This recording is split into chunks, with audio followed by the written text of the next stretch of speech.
Hello, this is IdealSpeak and I am Hamid. Today we are going to talk about work, and as usual, I have chosen the book Oxford Idioms and Phrasal Verbs for the advanced level as for the source of our lesson. First, let's get started with some tips that we need to know in order to be more successful in our job or be more successful at work. The first expression we have here is to get your foot in the door. Have you ever tried to apply for a job and got rejected? What do you do in such case? Do you give up, or do you give this company another call? Ask them why they didn't employ you, why they rejected your application. I think most of us, through our professional experience, know that we shouldn't give up at that moment. I mean, it depends on the company you have submitted your job application to, but most companies expect their their future employees, to give them some reason as to why they need to employ them. In this case, you shouldn't let the company close the door of employment to you. Put your foot in the door. Give them some reason to employ you. The first time I faced this expression, I was reminded of a TV show. It's called Better Call Saul. Have you ever watched the TV show? The first character of this TV show is a guy called Jimmy. And every time he tries to submit a job application, he gets rejected. And then he goes back to the company and asks them why they rejected him. They're going to give some reason. Usually their reasons are not acceptable. But at that moment, the character of the TV show, Jimmy, shows his real character, his real personality. And that leads to the employer giving him that job. So if you apply for a job and they tell you they don't need you, maybe you should ask them why they rejected your application. So put your foot in the door, or keep your foot in the door. As I said, give them some reasons to employ you. The second expression, the second tip on how to be a successful employee at work is we need to learn how to take things in our stride. Whatever happens, we need to take it in our stride. When we work for a big company or even a small company, there are lots of employees, managers, and even customers around us. And things usually do not go in our desired way. Like, we expect something to happen, but something completely different happens in the end, which makes the situation more difficult for us. In this case, what do we need to do? We need to take these things in our stride, meaning we need to accept and deal with every difficult situation, no matter how difficult it is, and don't let it worry us. The next tip is don't pin your hopes on others. If we pin our hopes on others, meaning if we expect others to do something for us or to help us, we always end up getting disappointed. We need to do everything alone. Wherever we are, whether we are at the workplace or we are in a group of friends, we should not pin our hopes on others. We should not expect others to help us. So the same thing applies to the workplace. If we seek success at work, we mustn't pin our hopes on others. We need to be ready to do it alone. We need to be ready to go it alone. I remember some time ago, I worked for a company, and what happened was I didn't like my manager. I didn't like my boss. I couldn't establish a good relation with my managers, so I decided to quit. And what I did then was to stay in contact with the colleagues that I had at that company. And some of these colleagues that turned out to be my friends later on gave me a call after I had quit this company and offered me some new job opportunities that they could find around them. What I want to say is whether you stay in a particular job or you quit, you need to keep in with your colleagues from that job. They may come to be helpful later. As I said, some of them may come to contact you even after many years just to tell you that they have a job opportunity for you. So keep in with your colleagues. That was the next expression. Moving on to the next tip, it is we hear important things on the grapevine. Grapevine is the tree that grows the fruit of grape. I don't know the roots of this expression, why it is the tree of grapevine, why it isn't any other tree. But anyway, what does this expression mean? We hear important things on the grapevine. It means when we talk informally to people around us, we usually hear very important things that could be helpful if we think about them. For example, these days, I don't know if you're familiar with this Telegram robot. It's like a game. Like you just need to sign up on the robot and tap a coin with your finger, and then the application will give you some coins. These collected coins will later give you real money. I heard about this from a friend of mine.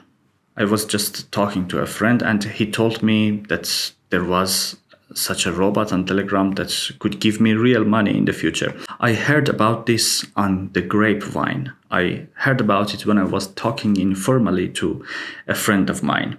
The next expression here is make a name for yourself. That is the whole idea behind launching this YouTube channel, behind creating these videos. I want to make a name for myself. You just need to make a name for yourself. After that, things will get super easy for you.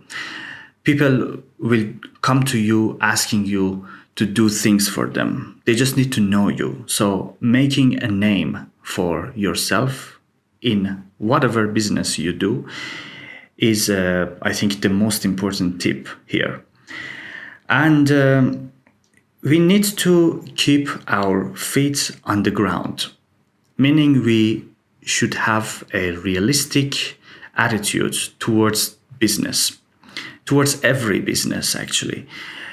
You know, no one can become a millionaire in one day or even in 1 year. It takes time and it takes a lot of effort. When someone comes to us to tell us that if we invest a certain amount of money in that particular business, we are going to receive a profit of 200% in 1 week or 1 month, this is definitely a scam. In this case, we must keep our feet on the ground. We need to have a realistic attitude towards the situation and avoid falling into the trap of this scammer. That's another tip for here. Some time ago, a long time ago actually, I used to work for a company. I did this job for only a couple of months because it was a boring job. It was a dead-end job. So what is a dead-end job? It is a job that is boring and it's got no hope for promotion in the future. What did I do? I did work as a machine operator. All I had to do was to stay by, it was a CNC machine. I had to stay by this CNC machine and put the metal pieces into this machine, wait until the machine did some operation on this piece of metal, and then take these finished products out of the machine. It was a dead-end job. It was a boring one. It was a job without any future hope of promotion. But on the other hand, it took some doing. to take, if a job takes some doing, it means you need to spend a lot of effort and time on it. This job, however boring it was, took some doing, and it was even a well-paid job. I was paid very well doing that, but I was not the kind of person to do this type of job. Like my face did not fit that job. This is another expression. If our face does not fit a particular job or just a particular position or a particular career, it means our personality is not appropriate for that job. We are not created for that job. We should go do something else. So that was a dead-end job, but it took some doing. It needed a lot of effort and energy, but the problem was my face did not fit that job. I needed to quit and do something else. The other problem that I faced doing that job, the other problem I faced in that job was I had an arrogant boss who threw their weight around with me. That is the next expression. If someone, usually a manager or a boss, throws their weight around with you, it means they try to be bossy. I think all of us have had at least a couple of those bosses in our professional life. It's very difficult. It's one of the most unlucky things that could happen to someone, to have a bossy boss in this case, who throws their weight around with them. So if a boss throws their weight around with you, you just quit the job. Do not tolerate that, because in the end, nothing will get better. If you have been working for a company for a long time, for example, for 10 years or so, then people around you, including your colleagues, your customers, and your managers, think of you as part of the furniture. Of course, the word furniture has been used here metaphorically. Here, they do not literally think of you as the furniture. No, it is a metaphor. If people around you think of you as part of the furniture, it means they no longer notice you. You are just someone ordinary to them. Like they have been meeting you every day for over 20 years, over 10 years, that they even forget to say hello or shake hands with you in the morning. In that case, you have become part of the furniture. If you are new to a company, you probably don't know what to do, or you make a lot of mistakes doing the job that you are expected to do. In this case, we say you don't know the tricks of the trade, and you need someone, a kind colleague in this case, to take you under their wing. Wing is that thing that birds have. The birds use their wings to fly. That is the same word here. If someone takes you under their wing, it means they give you support, they are kind to you, they give you all the information you need to be better at that job. After that, you're going to get some experience. This usually happens in a course of some years at least. And after you've acquired all that experience, we say you know the tricks of the trade, or you know all the tricks of that job.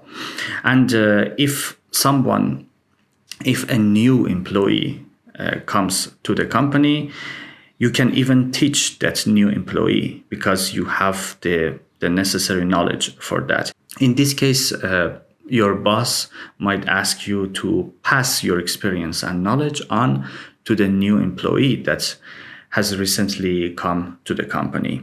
So at the beginning, when you are new to a company or new to a job, you don't have any experience. You need a kind colleague or a kind manager to take you under their wing and teach you the tricks of that trade. But after some years, you're going to acquire all the tricks of that trade and be ready to pass it on to the new employees that come to that company. I think that was all for today. And one more time, I got all of these phrases and expressions that I discussed with you today from this book, Oxford Idioms and Phrasal Verbs. And if you look at Unit 17 of this book, you can see all the words, all the idioms that we had in our lesson today. If you liked this video, please do not forget to give me a thumb up. And if you haven't subscribed to my channel, please consider doing that as well. Thank you for all your support. And by your support here, I mean watching my videos. Thank you for watching my videos. And until another program and another tutorial video, goodbye.